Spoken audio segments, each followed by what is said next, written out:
In a Russian winter as heavy as iron, the snow swallowed every trace of life above ground, while beneath it, in its depths, history was being rewritten by a man as hard as steel, as just as a sword, Konstantin Rokossowski. He was not merely a commander in a mighty army, but the embodiment of Russian resilience and polished military acumen. He was the son of a land divided between two powers, raised on the echo of cannons, not the lullaby of childhood. Rokossowski was born in Warsaw, but grew up in Russia, swept away by the revolution and its political turmoil. He lived the life of a soldier, not a human being, and was imprisoned in the 1930s on false charges that nearly ended everything. He was tortured, his ribs broken, but his eyes remained fixed on the future. When he was released at the outbreak of war, he returned to the army not for revenge, but to lead, for the homeland transcends its wounds. It was 1942 when Stalin summoned him to the Kremlin, anxiety filling the meeting room. On the map spread out before them, Germany was devouring the east like ice devouring a frozen river. "Can we hold out in Stalingrad?" Stalin asked him in a gruff voice. Rokossowski glanced at the map, then raised his head with quiet confidence and said, "We will not only hold out, but we will seal the city gates on them, and they will leave only as prisoners or ashes."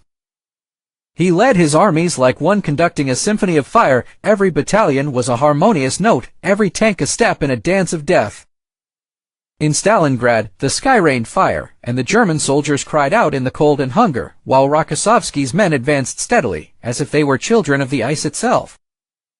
In November 1942, as his armies encircled the German Sixth Army, the guns fell silent for a brief moment, then the biggest explosion rippled through the air, Operation Uranus, which turned the tide of the war. The iron trap was sealed. It was the moment the land took its revenge on the invaders. In the following days, thousands of Germans surrendered, their pale faces covered in snow like white shrouds. Stalin declared, "Russia has been reborn on the banks of the Volga." Rokossowski merely smiled and said in a low voice to his troops, "Today we have not only triumphed, but humanity has triumphed over fear." But his journey was not over. From Stalingrad to Kursk, then to Belarus, his shadow preceded his armies, until the moment of truth arrived, the Battle of Berlin. All of Europe was watching. Between him and Germany's last stand were only a few hundred kilometers. He ordered his troops to advance like a raging torrent, and the tanks surged forward, crushing the ashes of war. In May 1945, Rokossowski stood before the ruins of the Reich, the smoke of Berlin swirling around him like a cloud of the end. He raised his military glasses, looked up at the gray sky, and said, "The nightmare is over."